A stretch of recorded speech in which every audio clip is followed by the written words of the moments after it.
St. George's Coats 2, Young Man Social Club 1, Devonshire Coats 5, Crossroads 1.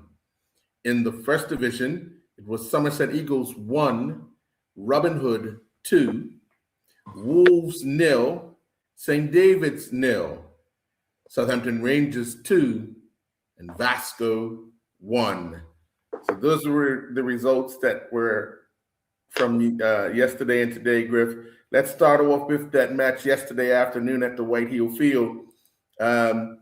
If Boulevard had any hopes of willing to stay up, they had to get the maximum of 3 points.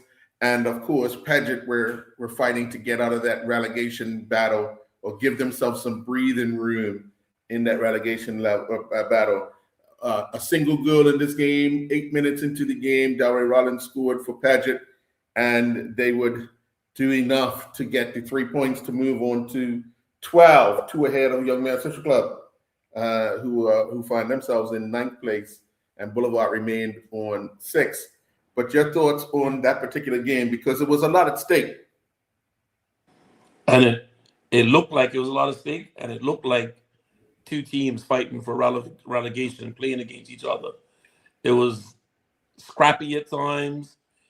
Both teams turned the ball over needlessly, little mistakes here and there, but it was an even contest as the score shows. Like a draw, and neither team couldn't have been upset, but it definitely looked like two relegation teams fighting it out. I looked at some of the other games this weekend, and the quality and the standard was very different from this game. Like the other teams, even looking at the game today, that was in the rain, scrappy, and it should be sloppy. The technical ability was higher than yesterday, and yesterday was played on a nice field in the sunshine. So it definitely looked like two teams fighting for relegation. Sure. And then later, that game was at 3 o'clock at White Hill. And then at 8 o'clock at PHC Stadium, PHC dominated Devonshire Cougars, came away with a 4-1 victory, 2 goals from Enrique Russell, 2 goals from Josh Joseph. Obviously, PHC is not giving up the fight of trying to win this title. Yeah, and they have the heart of champions, that they've won the league in recent years, and going to play at PHC, you know it's not going to be easy, but I did still think that Cougars would have put up more of a fight, because by the looks of PHC's social media, they said it was basically an easy contest, a walk in the park. So if you listen to what they say, I didn't see this game, but it seems like PHC had the way with Cougars, which is a bit surprising, but not very surprising, but it's still a bit surprising. I thought Cougars would play them a lot tougher. Yeah. These two teams played a few weeks ago at Devonshire Rec, and PHC won, I believe it was 4-2 in that match. Just PHC seemed to have Cougars' number, and they're scoring regularly in games now. Last night with Joshua Joseph scoring twice. Enrique Russell's still at the top of the table with leading goal scorer. But it's just they seem to find goals when they need them. Yeah, and it helps that they spread them around. So yeah, they're looking strong at the business at the end of the season. What do you think of Devonshire Cougars? They're mid-table. They're out of every cup competition. Sitting on, what are they sitting on? 16 of Crossroads and St. George's Coats. No chance of getting relegated, but would you be, what would you say? Because they're coming to the end of the season. Yeah, and that's what happens with those teams that can't get relegated and can't win anything.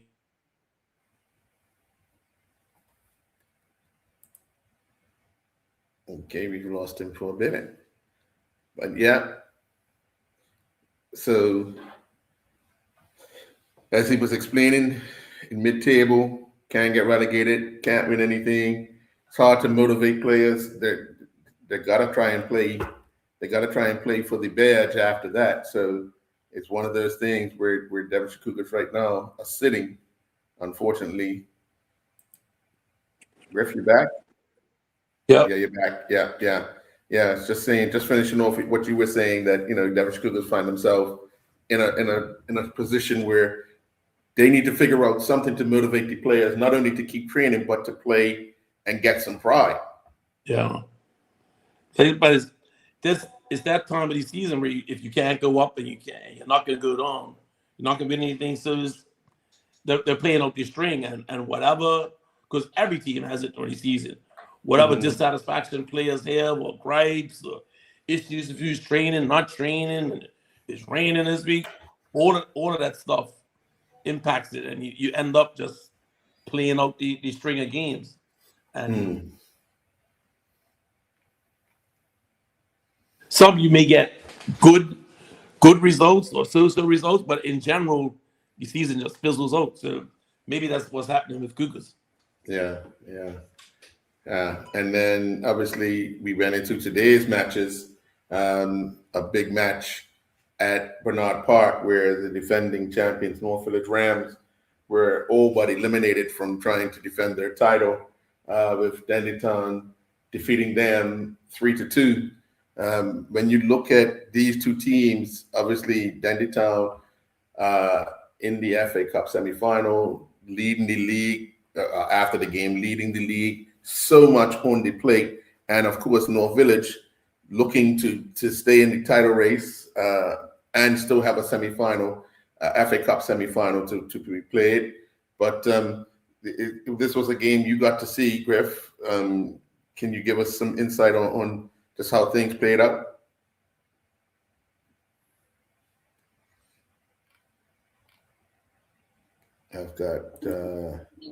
We got Punchy. Hi, Punchy. How you doing? Hey, I'm a little bit late, fellas. Yeah. No worries. Was just talking about the game at Bernard Park with Devonshire. With Dandytown Hornets and North Village. Obviously, North Village today all but eliminated from defending their title, and Dandytown still in, with a chance to win the league. Give us a sense of what you saw today at Bernard Park. Well, Earl, first of the conditions. Actually, the conditions seem to suit North Village a little bit better. But I just thought that that game could have easily turned up 5-2 or 5-3 in North Village's favor. What happened there was that what I thought was most evident is missed chances. Just missed chances. Creating, I think that's what also happened when they speak about when they lost to PHC. Right. Created enough chances to win that game comfortably. And, but just really, that's really what hurt them today. When you look at Dandytown taking the chances that they need to take to take back over the lead, do you see some unity in that squad and how they've been actually going through the season? Oh yeah, you can see. Even at 2-1 down, there. What I did like about was the fighting spirit. I thought Norfolk was a better team on the day, but I just like the fighting spirit, the never say die attitude. They were applauding every tackle, the celebration of the goals, and I think both teams played a really good in terms of conditions. I keep saying the conditions. I thought it was entertaining. And it could have swung anyway, but I think when it seems sometimes when like for Dandytown when a team is pursuing when it's on the edge like that, some things just go your way. And I thought there was missed chances by North Village, provided Dandytown with the opportunity to go on and score. And I thought it was a well played game in the conditions. Griff, give us your opinion of today's match at Bernard Park. Griff, he's still shell shocked. yeah, probably too. Yeah. Still hoping North Village to come out with a win. They still have time to play. Yeah. But yeah. I thought also, Earl, the third, I think it was the second goal. was slippery. And it was 2-1. I think Norfolk were definitely in control of the game. Then the ball went wide. Then the time had an attack, went wide, and the ball was driven in on the right side. And the goalkeeper Dietrich, weather conditions, and the ball was, which I thought should have been a comfortable save, but he was far out. He made the save, and the ball was just rolled to the. It was an easy tap-in goal. But okay, and I still think that both teams provide entertainment. Considering the conditions. Right. And I thought it was just an entertaining game. It was on the night. It was on the edge. The whole game was on the edge. People were just on the edge. Especially the town. I could see the town followers. Griff, give us your opinion on today's game at Bernard Park. If you came to today's game, you're a diehard fan. It pissed on for like 85 minutes, and the field was just lined with umbrellas. So if you were at the game, you really wanted to see it, and you're there for football. Because that's the only reason. Like, it took a lot to come to, and the field was wet. Puddles started to come up, but still, as I said before, the tactical play of the players was very, like, they were controlling the balls. It was 5 goals to a punchy. What was the best goal? I think Jai Bean's goal was one of the best. I thought Jai Bean's goal. I was right behind the goal when he scored the first one. The first one. I thought it was a great goal. And I thought also Denny Town's goal, the both comparable. Denny Town's first goal was good too. I thought it was a very excellent individual goal. But I think those two goals. I picked that one, David Jones. He brought the ball. It was a long ball play. Yeah. He ran onto it and he stopped on a dime in the wet. Like, it's like ice skating out there. He stopped, switched it to his other foot, and planted it inside, like, from just inside the 18. There's an individual goal like that. Yeah. That's MVP caliber goal. Like, he did that on his own. And I think what made it more special, right after he scored, he ran right over to his father, embraced him, and said, "Hey, good girl. Hey, go back and celebrate with your teammates." And it's one of those moments in football that make you feel good. I was thinking, you guys, when we look at like how the goal was scored, you see what happened. The ball was in it was in Denny Town's last third. Jai Bean thought he's offside. And so 4 passes later, a goal, and then the dribble from the young man that scored to go with the person you're talking about. I think it was a lapse in concentration from North Village defensively, I thought. But all kudos to the goal scorer, quality, what he done. Yeah. And I'm telling you, that was a good goal. And I was on the eastern side of the goal, and wow, how he was able to. Yeah, we're gonna go back to Wednesday night's games when we come back from commercial break. But if you saw his goal on Wednesday night, Griff, he was on the touchline. Two players around him. He managed to go through the 2 players on the byline and still scored from an angle against Paget. I'll speak to that one because I was right there and saw it. I think he ran down like a bull. It's basically going nowhere. It's near the end of the game. They were up. Yes. And he chased it down and he got it. And it seemed like he was going to hold it in the corner. Right. They had 2 defenders around him. And I think he was turning one way and he was going to turn the other way. And I think both defenders thought the other one had it. And he went right between both of them and ran to the goal. So at the last minute, he's running to the goal. It looked like he was looking for somebody to screw it to in the middle. But the goalkeeper was like leaned or whatever. He saw a little gap and he slammed it from like a tight angle. Like, again, another good individual goal. Yeah. But what we're gonna do is we're gonna take our first commercial break, and when we come back, we're gonna talk about those 2 games on Wednesday night and then get back into Sunday's matches. We will be right back. You ever crack open a Coke and just perfect? It's that cold, classic hit that never lets you down. Whether you're chilling with friends or just need a break, you can't go wrong with Coca-Cola. Coca-Cola. Nothing else compares. Proudly distributed by Butterfield and Vallis.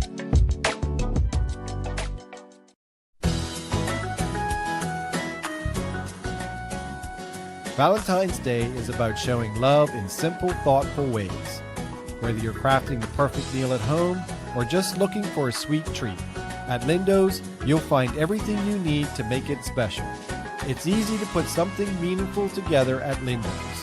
Why go anyplace else?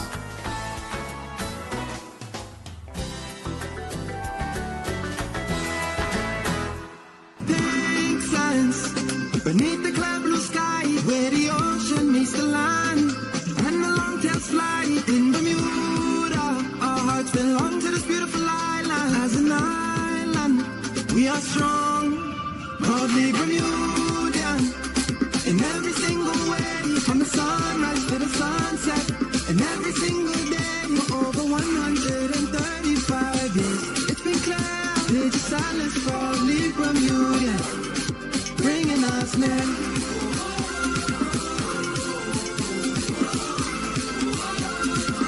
Cause we are proudly Bermudian.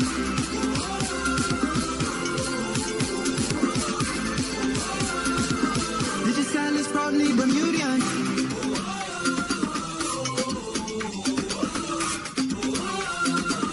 Digital is proudly Bermudian. And welcome back. Well, on Wednesday night at the PHC Stadium, it was two games that had a lot of meaning for both of them. Obviously, the first match, Dandytown Hornets took on the Paget Lions. Paget looking to get themselves out of that relegation battle. Dandytown looking to take over the lead. And in true fashion, Dandytown really played well and came away with a 3-0 victory. No surprise in that match, but if you look at the way Dandytown have been playing, it's been a team. They pass the ball around a lot. They do a lot together. Although they have David Jones scoring a lot of goals, it's still a shared thing amongst the team. Griff, you saw that game. Give us some insight of what you thought about the Dandytown Hornets. I saw the last 25 minutes.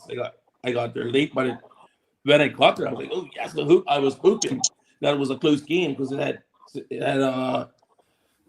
implications for the league. Then I had to like, "Oh, it's up 2-0." Like, it wasn't as exciting to watch. You're hoping that something happens, but it was a lot of. I only saw the last goal, which was scored near the very end, but it didn't.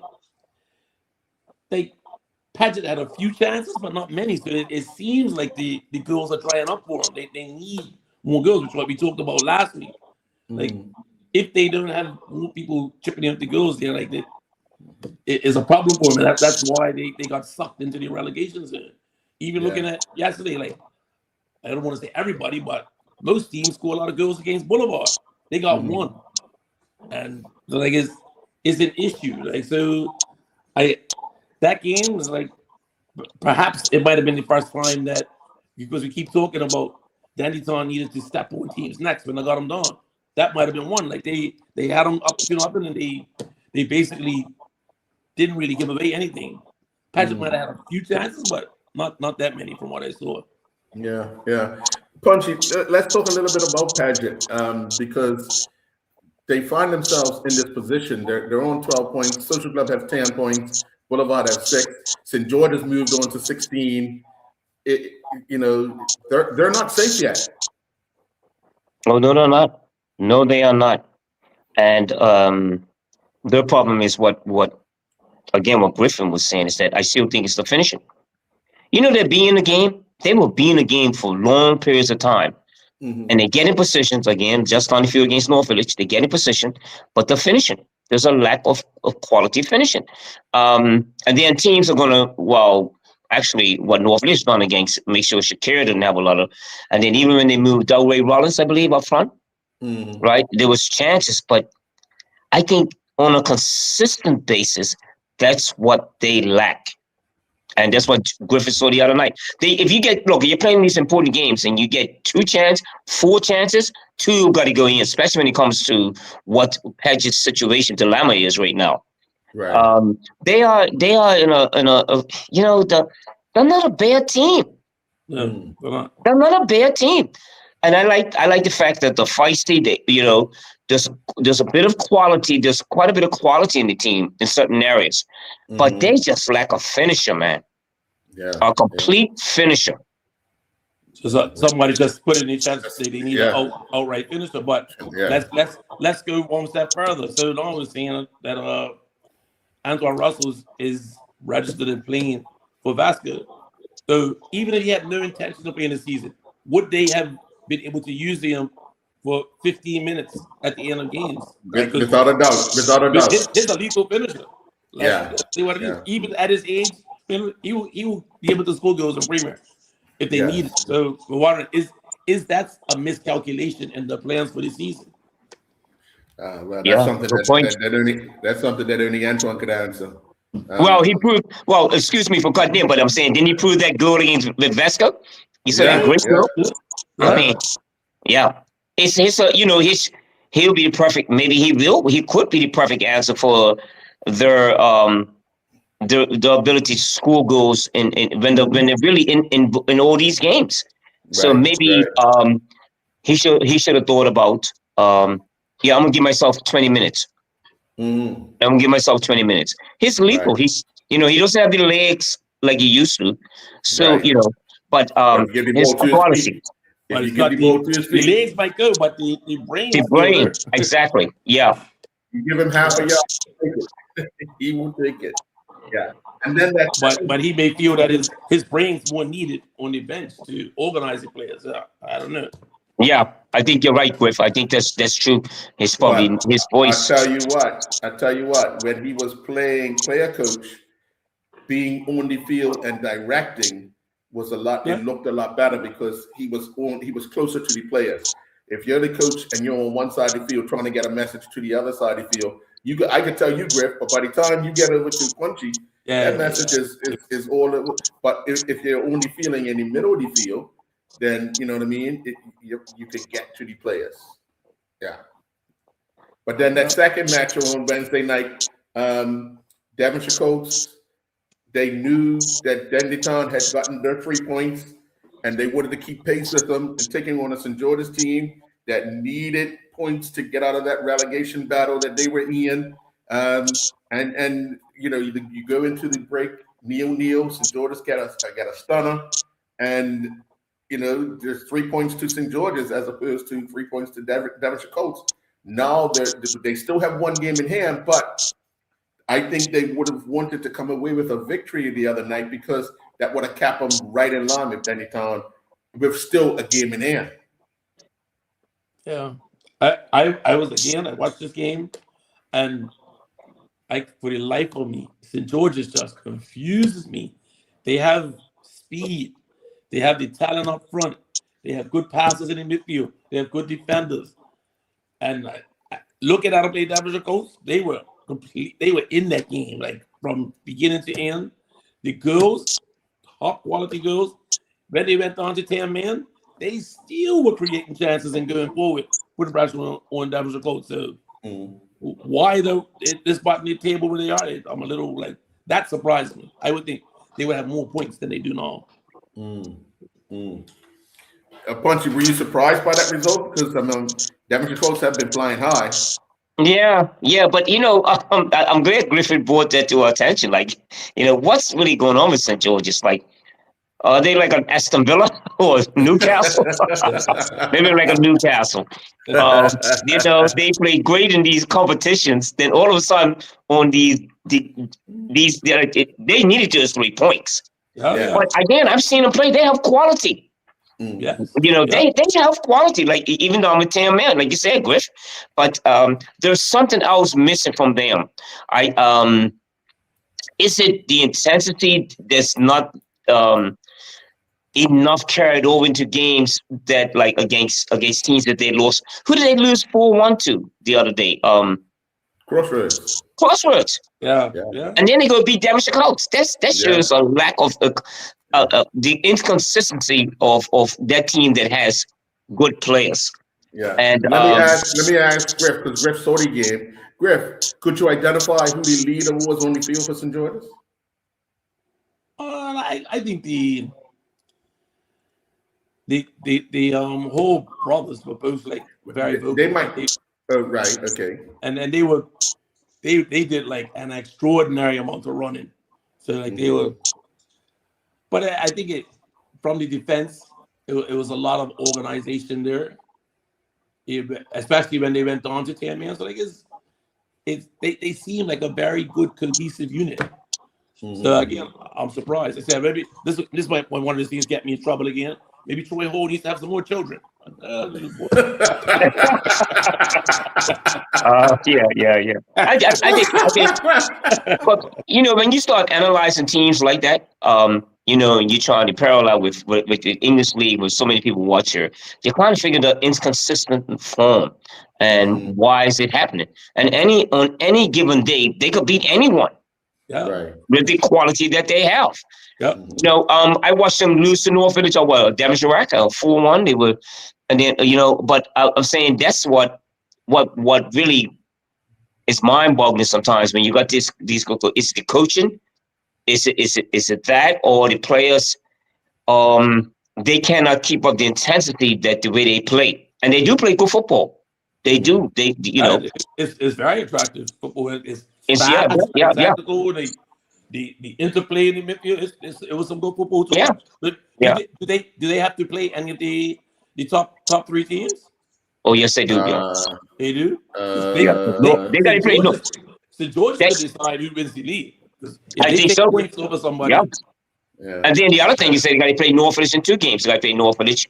North Village got to go to St. George's, play against them, and then the FA Cup semifinal. Semifinal, yeah. Oh yeah. Yeah, so it's interesting times to come. It's interesting time. It's interesting time, and it's going to be really a game for St. George's. Right.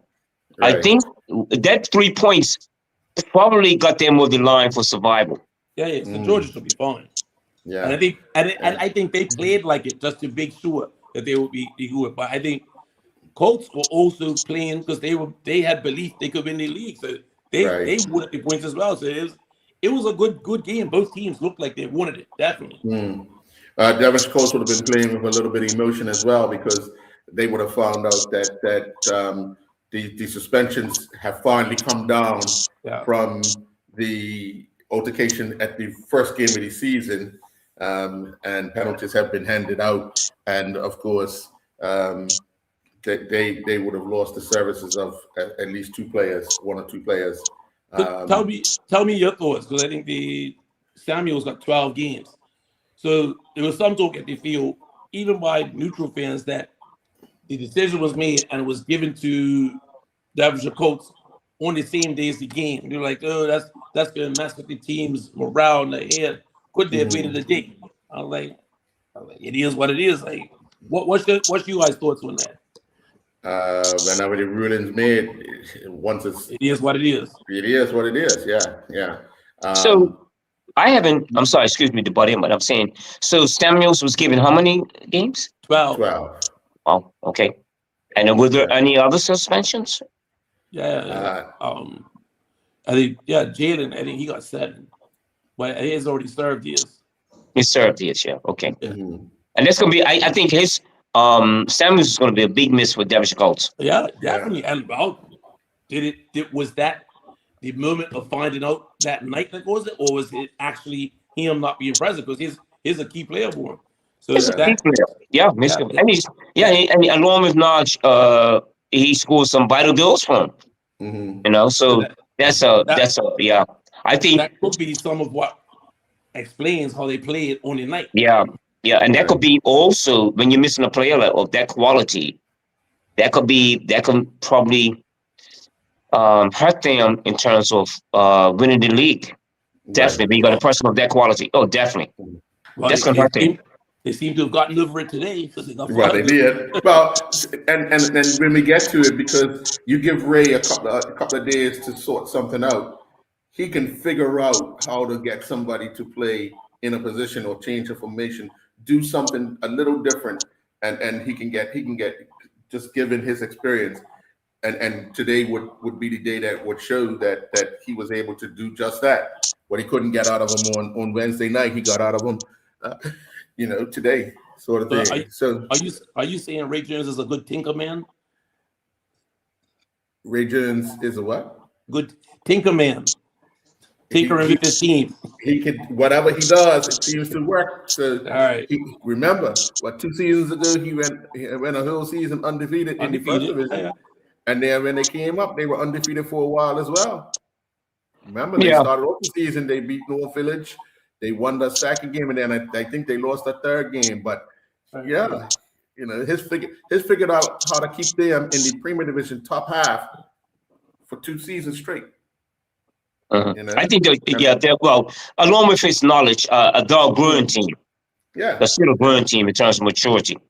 yeah.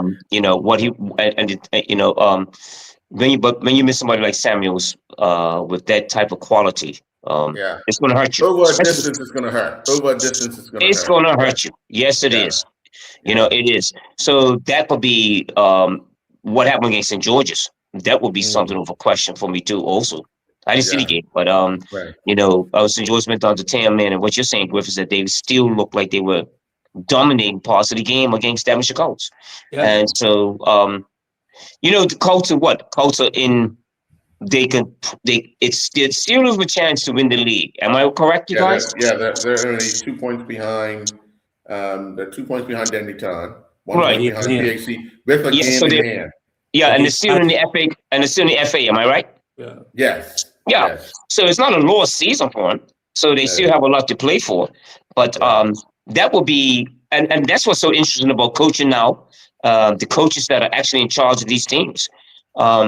Like you said, also Griffith, you mentioned about his ability, how he could think, you know, change this and do this, some change the formation.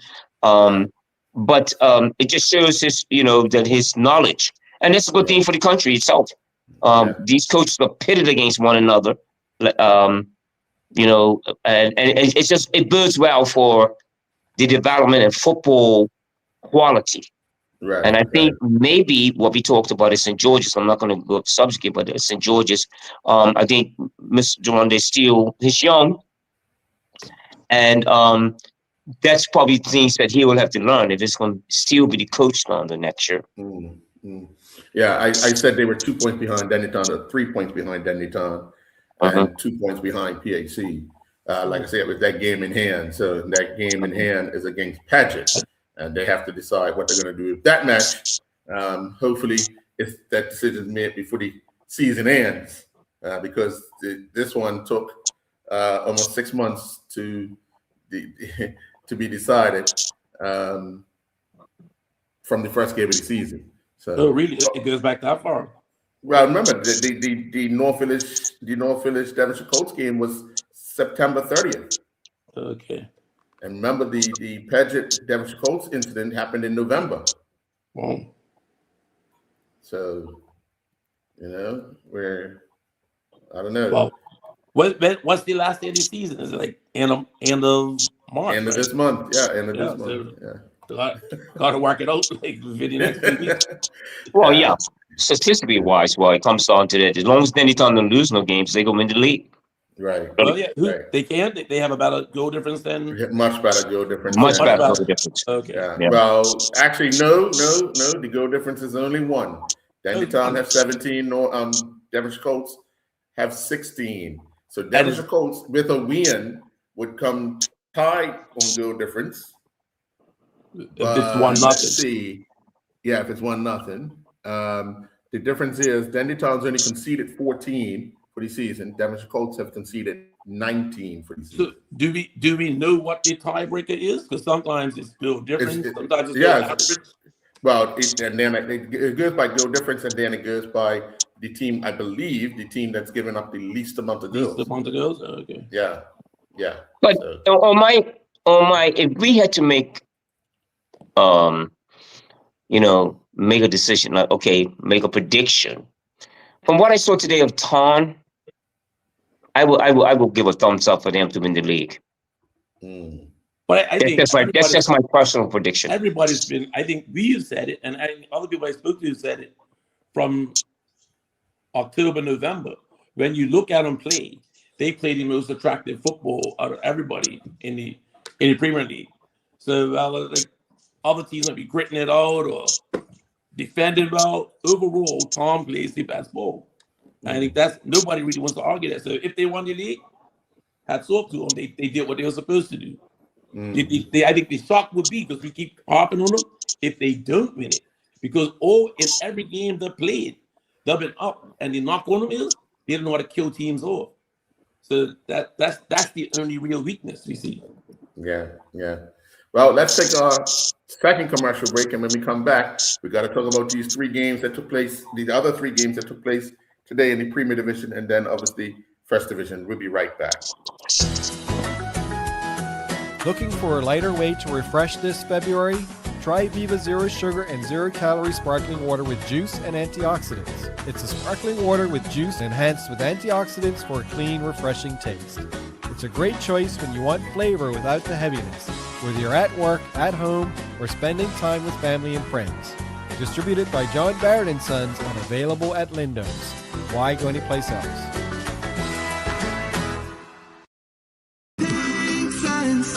Beneath the clear blue sky, where the ocean meets the land, and the long tails fly in Bermuda. Our hearts belong to this beautiful island. As an island, we are strong, proudly Bermudian. In every single way, from the sunrise to the sunset, and every single day for over 135 years. It's been clear, Digitalis, proudly Bermudian, bringing us near.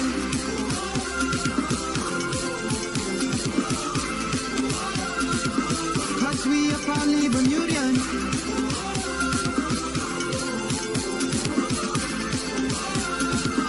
Digicel is proudly Bermudian.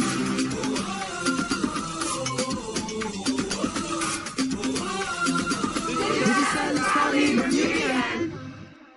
You ever crack open a Coke and just... perfect. It's that cold, classic hit that never lets you down.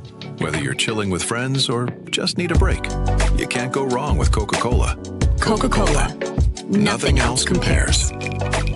Proudly distributed by Butterfield and Vallis. And welcome back. Well, at the police field, what we were talking about earlier about Devonshire Coats, they kind of put all that to bed with a 5-1 victory over Crossroads. Crossroads, we were talking about it earlier, defeated St. George's last week 4-1, would have come in on high hopes. Devonshire Coats, with that shock loss on Wednesday night, put everything back together. They got 2 goals from Shamal Henry, 2 goals from Sinaj Mitchell. So they're kind of keeping themselves right in that title race. And again, with the FA Cup semifinals still to play, it'll be no problem in getting these guys to come training for Ray, because they've got so much to play for. Yeah, this one's a little surprising for me. I thought it would be a closer game. I picked a draw just because Colts had been let down from the game the other night. So they got that with that hangover, it might be some issues, and the suspension of their player. Mm-hmm. Maybe this will cause an issue. Well, it was 3-1 at 90 minutes. They scored 2 goals in stoppage time. Good grief. So, hey, again, Crossroads is a bit surprising because last week Crossroads got a decent result. People said they were playing badly before because they had injuries and people out sick, and so they got them back. And okay, got a good result last week, so they're starting to come back.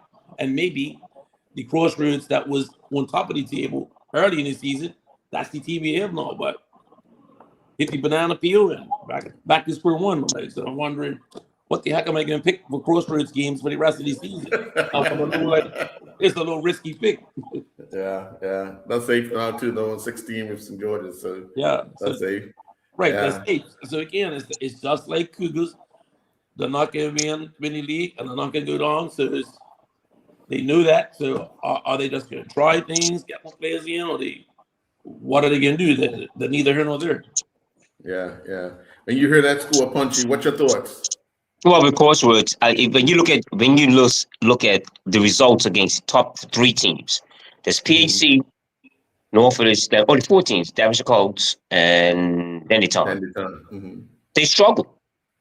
But when you put them up against the Cougars, and the likes of St. George's who struggling, Paget, Social Club, and Boulevard. It's like, I understand why they are where they are. And because those teams, when in the beginning of the season, look at this schedule. Like, who were they playing? Who were they winning when they were up there?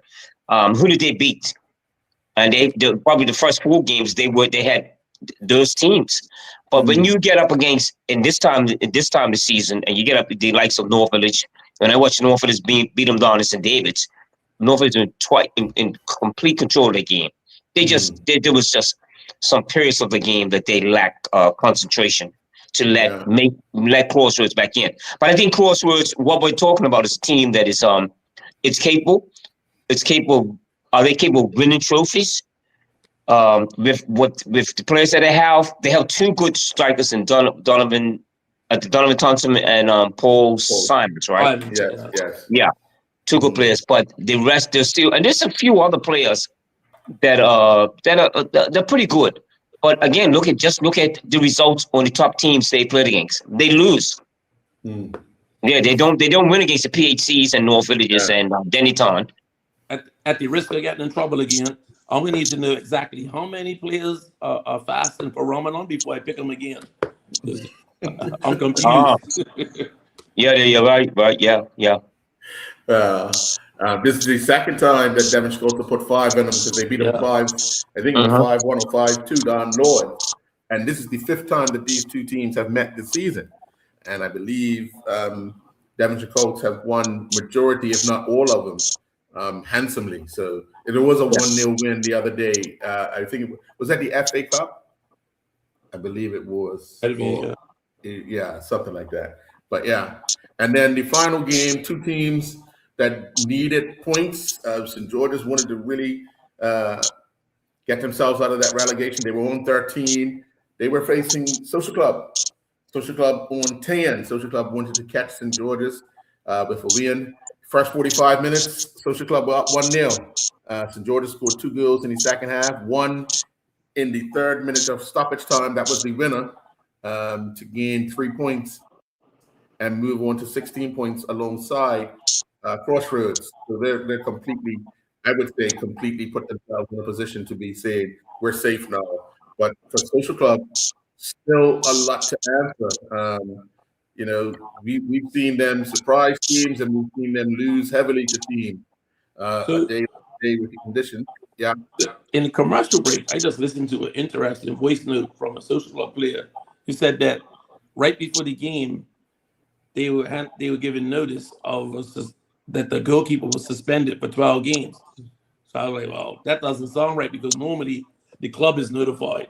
If somebody didn't pass that information along to the player, then they did them a favor by letting them know when they showed up to the game. You probably shouldn't be playing because if you do play, you can lose the points anyway. They seem aggrieved that they only found out right before the game, but that doesn't sound right. Right. Because I'm pretty sure somebody in the club would have gotten some correspondence at some point in time. But again, if you show up and they've had goalkeeper problems all season, so if you show up and the one guy that you got left is like, all right, let's go. Like, no, you can't play, and somebody else has to take the gloves. That's got to be pretty unsettling.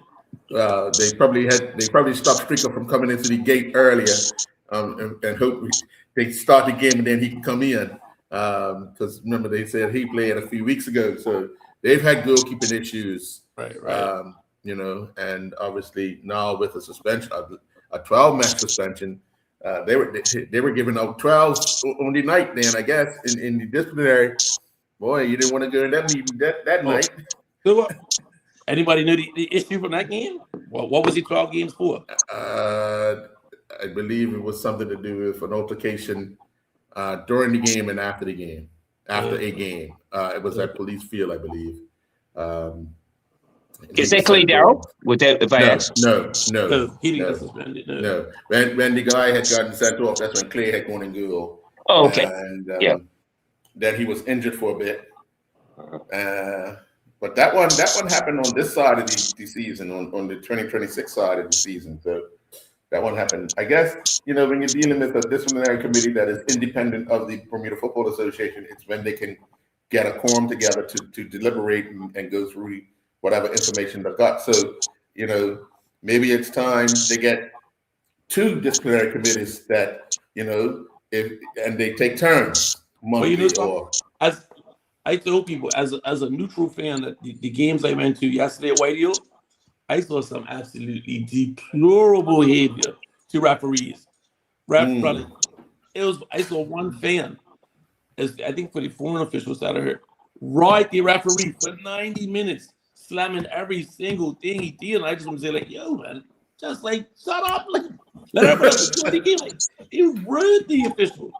And like somebody's goal even got, and he still ruined the guy. I was like, yo, like relax. This is why we need to bring in officials, because nobody wants to do it. Yeah, give him the whistle next week, and guaranteed.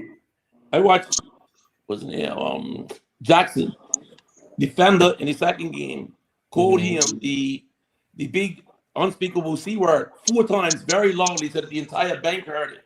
And everybody looked, surely he's getting sent off. So it was a foreign ref. He came over to him and said, hey, and everybody said, okay, well, I was going to ask him what he said. They went to his ear. And play on. I was like, what? I said, I think they have to enforce it. Otherwise, they just continue to do it. I could not believe the guy got away with doing it, and it was loud. I mean, that's one of the most important things. At the beginning of the season, the association talks to the clubs in their AGM meeting that that don't get filtered down, so the referees don't call it, or they don't. But somebody's got to be brave. Yeah. Somebody has to be brave, and if you want it to stop, if you want people to come back out and watch these games, you gotta take a stand. You can't. Okay, you're gonna have people in the crowd, speaking on that type of language, but you can't have the players on the field, man. It just does not look good. But so I think is these 12-game suspension a reaction to that, or is it too little, too late? Here lies the problem, Griff.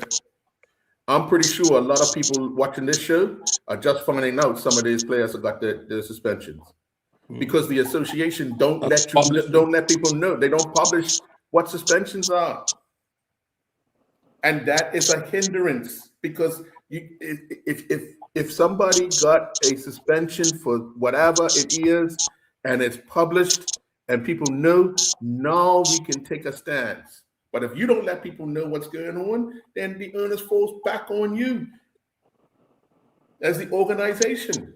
Exactly, Earl. I'm so glad you guys having the discussion because it's been held in just small talks after games. The association has got to be a little bit more realistic in terms of how the information is handed out. Suspensions and the likes of, and describe it like what Griffith just witnessed the other day with their referee up there, White Hill. Like you got to really, you got to. I won't say put the handcuffs on, but you got to control this, and the association has to be a little bit more realistically involved and then informing people or the public about what's really happening and about the refereeing situation and about suspensions and that people that so that and your people got to speak up more. Maybe that's why I did the show. People got to help this referee situation. We got to sort this stuff out. You cannot have players literally cussing referees out loud and carrying on like that. The person should have been sent off. Yeah. If you have FIFA if they have a list, whatever, they have suspensions, they put out a list. CONCACAF do the same thing. Why are we not doing it? Why I just don't understand why we're not doing it. That's right. I mean? Why are we not doing it? That's right. They had an incident yesterday or day before yesterday in the under-20 competition. The boys, a country has been kicked out. Kicked out because their players could not behave. Oh wow!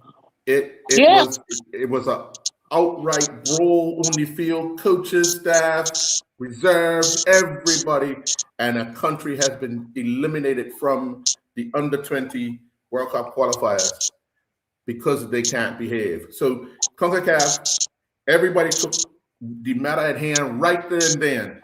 You cannot take part no more. Sorry. Go ahead.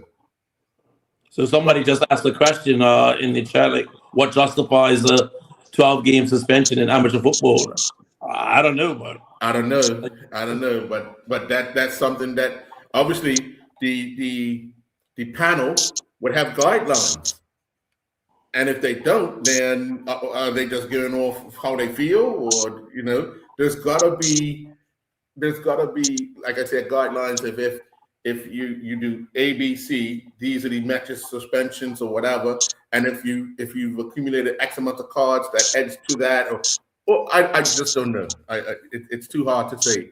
But again, if you don't know, you go in there blind, and you don't even know if you can come out with 6, 7.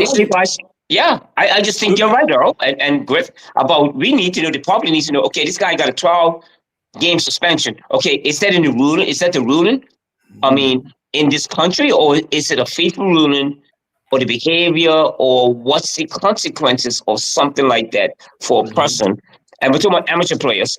Right. What is the ruling in that? Yeah, I mean, the association probably have a reason for not doing it, but it's very hard to understand. If you see this behavior going on and on and on, and it almost looks like, you know what, we're going to condone it. Although we're going to suspend it, but I ain't telling you I'm suspending it, so it looks like I'm condoning it. They're not very transparent. I just think they're not very transparent and stuff like that. And we have to be. Yeah. So I saw the chairman of the referees committee, Cranston Williams, at the Village game, and he said he was match commissioner yesterday at White Hill for the second game. And he said he was going to say, look, don't tell me about that. That didn't even get me started. He said, you know what? He said, at the end of it, he's one of those people is always fed up. Maybe he's tired of being fed up, but he said his thinking twice is about whether he wants to continue after the season. He said he's so disgusted with some of the things that happen with referees. So I can remember when we played, remember, there used to be, you could have 8, 9 games on a Sunday. All the first division teams and all the premier teams would play, but they can no longer do that because they don't have enough referees. Yeah. So that's why games have to be spread out over the season. So it's going back then. They used to try to juggle referees, and you have a referee in the middle for a first division game at 1, and they're running the line for a premier game at 3. Yeah. But they don't have enough referees to do that. Well, I'm glad you brought that up too, Griff, about him. Today he's under his a constant. I hope he doesn't resign or quit, because he's doing such a fabulous job. The refereeing today was really good. The people they brought in, and that's what's got to be done. But if the country's going to go somewhere, go to another level in terms of like decisions about suspensions, refereeing, and the problems that with the public and the abuse that referees go, well, we just got to keep working on it and find a way. But I just hope he stays. He's done a wonderful job, and he needs to be applauded for the work that he has put in for the Referees Association, and all of them, a lot of But what does that say about us as a country? We have to go out to other countries that have referees and borrow them to bring them here to help us. And I'm pretty sure they don't do that for free. So we're adding cost to what we have and all that. It's not. I don't think that's something that's sustainable, but it's also not a good look for us as an FA. Yeah. So let's actually jump to that first division yesterday at White Hill Field. Robin Hood were officially promoted to the first division with that 2-1 win over Somerset Eagles. Griff and Punchy, let's talk a little bit about Robin Hood, because they've actually been one of the standouts in the first division all season. When you look at how things have progressed, here you have Sergio Goda. He done the same thing with Hamilton Parish, got him promoted. How do you envision his next few years at Robin Hood? From watching that game yesterday, I can say Sergio is very lucky, because what you were describing with how Antoine Russell acted as player coach for Paget, that's exactly how Keishan was with Robert. What I saw yesterday, he ran the little thing, he settled players, gave instructions, he moved them around, everything was him. They messed up. He encouraged them, go pick them up, no, go there. He ran it. So like Sergio has another coach on the field with Keyshawn. Right. He's got a leader. Yes. But basically, he's also coaching them. So even after the game, because they clinched yesterday, and it was a very good game. So back and forth, it was 1-1 for a long time. After the game, I spoke to one of the parents, and basically most of the team are like 16, 17, 18, a teenager. Right. They said, hey, are you going to the victory party? She's like, victory party? These are kids. Like, we might have a pizza party. It's a young team. It's a young team. Yeah. So he having Keyshawn help galvanize that young team. Right. So, Punchy, does Keyshawn play next year? Good question. Are we talking about this similar, same thing with the Boulevards, or okay, we're talking about Keyshawn, who's what, 40? What old is he? He's knocking on that door, I guess. He's knocking on that door. Oh, 30. Yeah, okay. Well, he's in his late. Well, but the point is that in those playing against those teams, yes, he can play and coach. But when you get up into the next level in Bermuda, that's not going to be sustainable. You got to be able to have. They need more players, and I can tell you right now, that's going to be a whole different type of reaction. They got a lot of young players, like you were saying, Griffiths, right? But on a Saturday night, to go up and play against PHC, or Friday night to go come down and against North Village, that's going to be a difficult task. That's not going to be easy. So he needs reinforcements in certain positions in terms of knowledge. Maybe he'll be able to recruit some Boulevard players. I don't know. Well, the other problem there, how many of these players will they lose to school? Exactly. That's another challenge that they would have. Because a lot of those players would have ambitions of going to school. So, the 18s, the 17s and 18s, they might lose a bunch of them. And then you got 16-year-olds, trying to play Premier Division football. Unless you get some experienced guys in there, it's gonna be a summer challenge for Robin Hood to get some experience in there.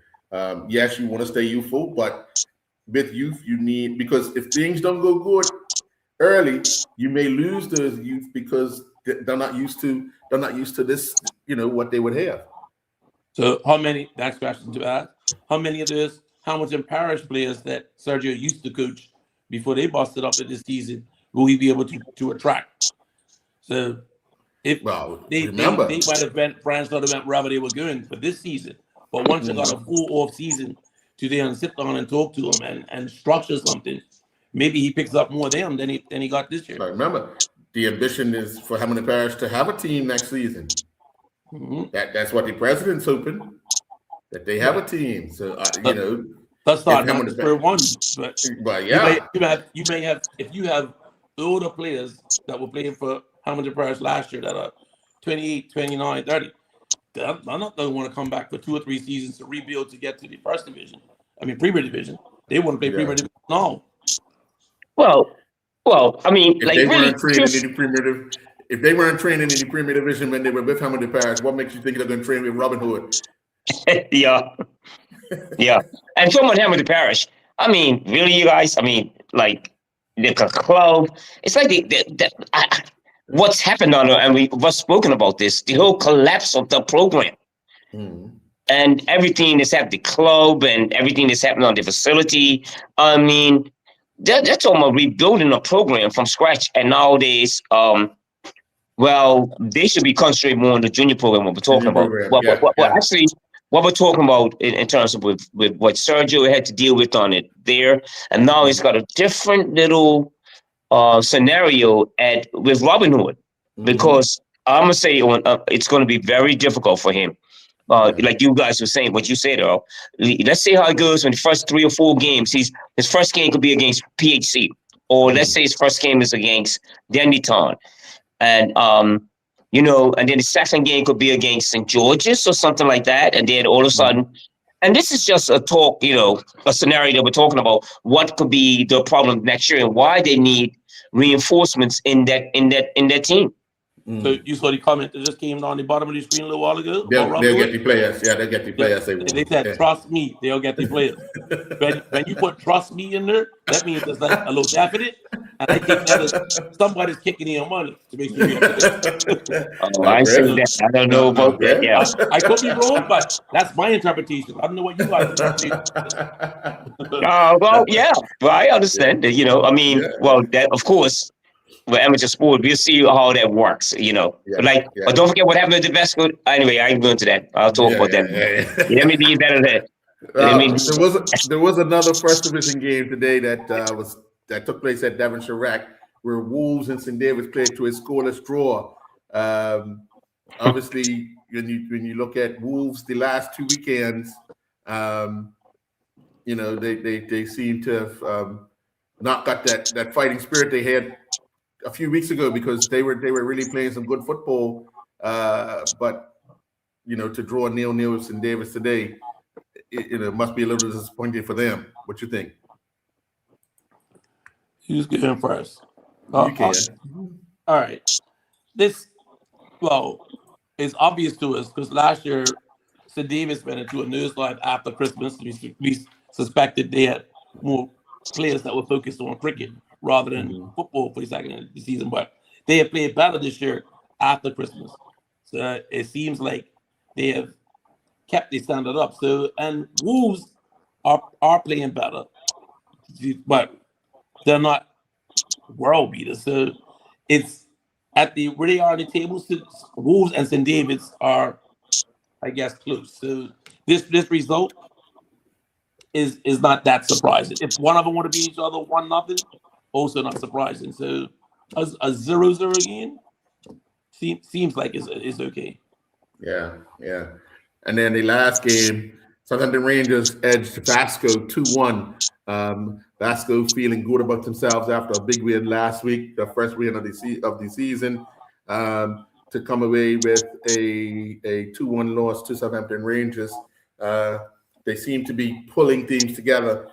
Again, you have Antoine Russell playing. He could be a general on the field for them, helping, just doing the exact same thing you were talking about Keyshan doing, because what he's able to do is get players to get in positions, to get the ball from him, to do things with it. So, that's always a good thing for them. So he played again this week? I don't know. Okay, because I guess that was one I was wondering, because Patrick would have played yesterday, so that meant he would have been free today. But if he would have played, I guess, because there was also a Masters game yesterday. So if he played Masters for PHC, maybe it's doubtful that he would have played a first division game today, or I don't know. Maybe he plays football every day. I don't know. Well, he's serving a touchline suspension from Paget. Yeah. He coached from the bank up close to where I was sitting yesterday. Yeah. He's serving a suspension for that. So I guess it's a good thing for Vasco. He has a player's card with Vasco and a coaching card for Paget. So yeah, how does that work? Because I know a band was a band. It doesn't matter if you're a player or a coach. Apparently not in our league. Okay. You can have a coach's badge and a coach's card and a player's card. Just make sure they stay in different bags. But if it's 40, I guess if it's for the same club, he would be, if he would have got he would have had a player's card and a coach's card. So if he had got banned as the coach for Paget, but he could still play for Paget. Nah, they can't. I guess about if this is what is doing now, I guess that is possible. Yeah. Maybe we should reach out to BFA for some clarity. We need quite a bit of that. All right, so let's jump into the picks for this week, and we'll start with the Wednesday night games. Paget and Dandytown, we all took Dandytown. Devonshire Coats and St. George's Coats, we all took Devonshire Coats. Surprise. St. George's Coats and Social Club, we all took St. George's. North Village and Dandytown, I took a draw. Punchy took Rams. Griff, you took Rams. Wrong. So none of us got a point there. Devonshire Coats and Crossroads. I took Crossroads. Punchy took a draw. Griff, you took Devonshire Coats. I did. One up. Yeah. PHC and Devonshire Cougars. We all took PHC. Paget and Boulevard Blazers. I took the Blazers. You two took Paget. Southampton Rangers and Vasco. We all took Southampton Rangers. Wolves and St. David's. We all took Wolves. Yeah. Eagles and Robin Hood. I had taken Eagles. Griff initially took Eagles, but changed it before the game to say he's going to take. Took Robin Hood initially before the game, but before the game he switched to Eagles. Eagles. And Punchy took Robin Hood, so Punchy was the only one to get that right. So he took Eagles too. No, he took Robin Hood. I'll tell you, look, this is why people go with your first mind. I had a conversation on Friday night too again. I got to talking with Eagles fans like, oh, we brought in this player, we're gonna do this, we're coming, we're gonna make this race tight. I'm like, yeah, you guys are cool. Okay, I'll change my pick. That's the last time I talked to an Eagles fan. Yeah, there we go. Yeah. So in the end, I got 4, Punchy got 6, and Griff got 6. So Griff leads with 85. Punchy has 77, and I have 76. Wait. That's last week's scores. I added them up. Last week I was on 84. Oh, 84, right? You're on 76. You're on 90. Yes, 90. Yeah. Punchy's on 82. And you're on 82. And I am on 81. No, you got 5 today? No, I got 4. 4? Oh. Yeah. Yeah. So, yeah, Griff, you got a comfortable lead going on there. Hey, what's la la la la? What's that? That's the fat lady singing. You guys, okay, all right. It's warming up for you guys. All right. Well, I don't have the schedule for next week, so we'll wait till midweek to because they changed the schedule last week. So I'm not gonna figure out that until they put it out. So you can go over the ladder we got. Yes. I did. I was just making sure we were cleaning house. We're through all the business. Yeah. At the end of towards the end of last week's show, or after last week's show, I received a letter of complaint from a club with some words that Mr. Andrew Griffith had made comments about a particular club. And I want to give Andrew an opportunity to address this letter that was sent to me, and I forwarded on to him. So, Andrew, you have the floor. Well, thank you, Mr. Mason. So apparently that we received a letter from the president of Vasco da Gama to say that he was not pleased with the comments that I made about his team. And I made a comment in jest because we were surprised that Vasco won their first game. And I asked the question in jest, did the Department of Immigration issue some work permits to some Brazilians? In part because I was wearing a Brazilian tracksuit top, and in part because Vasco is known as a Portuguese club, and Brazil produces good Portuguese-speaking players. So when I first read the letter, I thought I must have offended Portuguese people in some way about their heritage. So I was like, oh. And if that was the case, I apologize for that. That wasn't my intent. But in reading the letter, he was more insulted because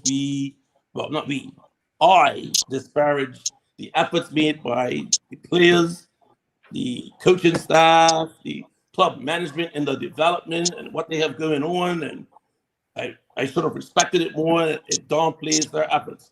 So again, that was not my intent. But the only thing was like, what caused such a big change? So I joked that maybe they got new players, maybe a Brazilian. So that was my only intent. But then I learned that the Brazilian was Antoine Russell. So I didn't know that was a new player. So there you go. So if that's the development plan, well done. But that was all it was made flippantly as a joke, not meant to be more serious. But again, most people because all of us be a punch you out more.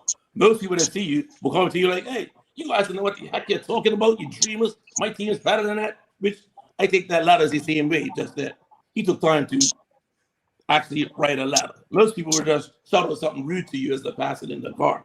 So same thing. But people, if you're waiting for some sort of validation for us to validate everything you do, I think they're living a sad life. We do this just for fun, have some fun, and let's enjoy football. It's not meant to be anything deeper.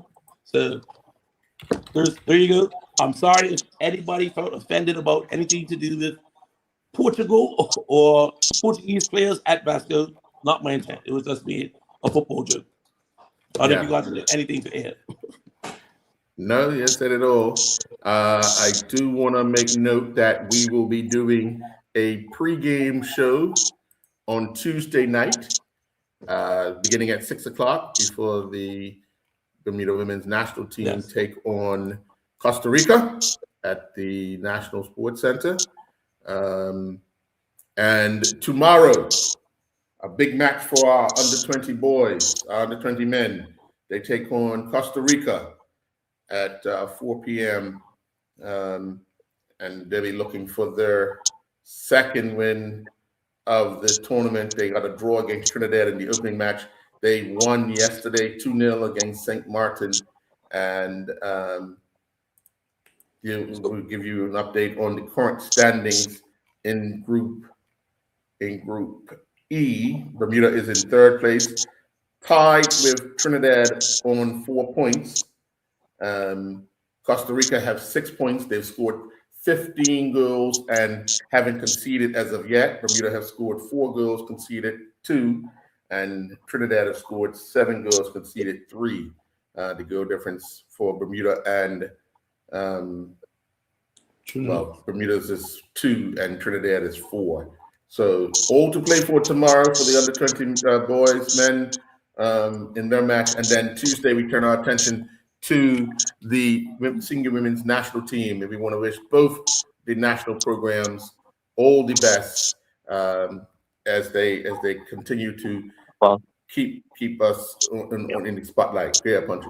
Well, Earl, I'm glad you brought that up in terms of, about the international exposure for these teams now, because it's on TV, it's being viewed, and now we are in discussions about the fact that, okay, Bermuda, in terms of what's happening. I think, especially for the young man, the under 20, that's going to be a tough game tomorrow against Costa Rica. It's tomorrow, right? Am I correct? Yeah. These are the hurdles that I think this just shows we still got to keep gauging ourselves in these, in these type of tournaments, that where we need to go from there. And with the girls on, I hope the country comes also supports them, because that's going to be a tough game against Costa Rica. And of course, with the new involvement with the coaching staff at that level, it's going to be very interesting. But like for us, it's all about growth. And I think this under 20 team, just like the under 17s, at one time we're going to have to start, where we can believe that we will start beating the team, the likes of Costa Rica, the Hondurans, and because what's at stake, and with the way the world, with what's happening now, is allowing countries like ourselves to be involved with these. And I thought the under 17s was easy. It should have been an easy road to get into that. But of course, we are now up against what's happening now with the under 20s tomorrow, and I hope the country supports them. It was really interesting to see, and who's coaching the teams and what's going on with the national program. It's vital for us to keep growing, be involved with these competitions. And I think the public has got to keep supporting the team, especially on Tuesday night of the girls. Yes. They've got to support it.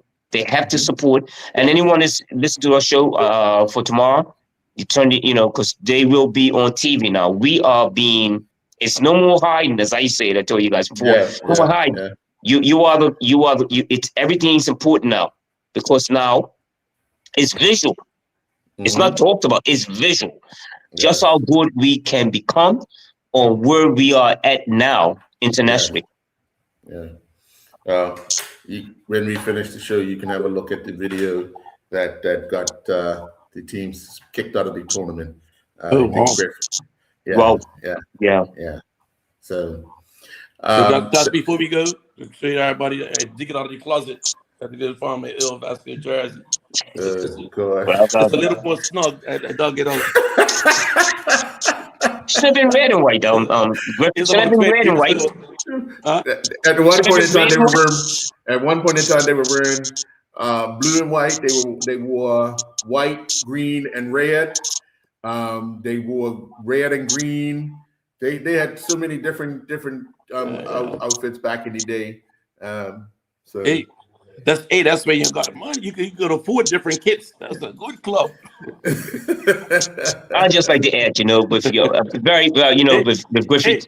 And I got the matching tracksuit to this too. Yeah, I'm saying about just like. Can I say one more thing? one more thing to the women's national team. I had one request last week that if they're going to use my club coach, bring him back in one piece. I think I heard him during the game today. He saw the little horse. I have to attribute that to show that the women's national team, right? You guys gotta Google it. If you're burning my coach out, make sure you win. Yeah, so it's so it's a task. It's a step up Yeah, it's a step up in that direction where the national program is, incorporating coaches at the club level, which is good. Mm-hmm. But also, at least we're having a discussion about what happened with Griffith with the Vesco situation. And I know this show is not about trying to, just embarrass people. I know that Vesco the Gama, because we're all not like that. I'm just saying that the show is good, and so many people talking about it now, and so many people from overseas are watching it. And it's good for the country. So at least, even if the response about Vasco da Gama is a response, but at least we can have a discussion about it. Yes. As long as people are talking about football and enjoying the game, and I think it's good for the game. Yeah. Well, gentlemen, we'll see you on Tuesday night at the National Sports Center. We go live at 6:00, and we'll be able to bring you the lineups for the two teams and anything that's developed over the next few days heading into that match. So I want to say to you, enjoy the rest of your night. Folks, we'll be back next week, Sunday, with another edition of the IslandStats.com football show. Have a good week. Okay. All right.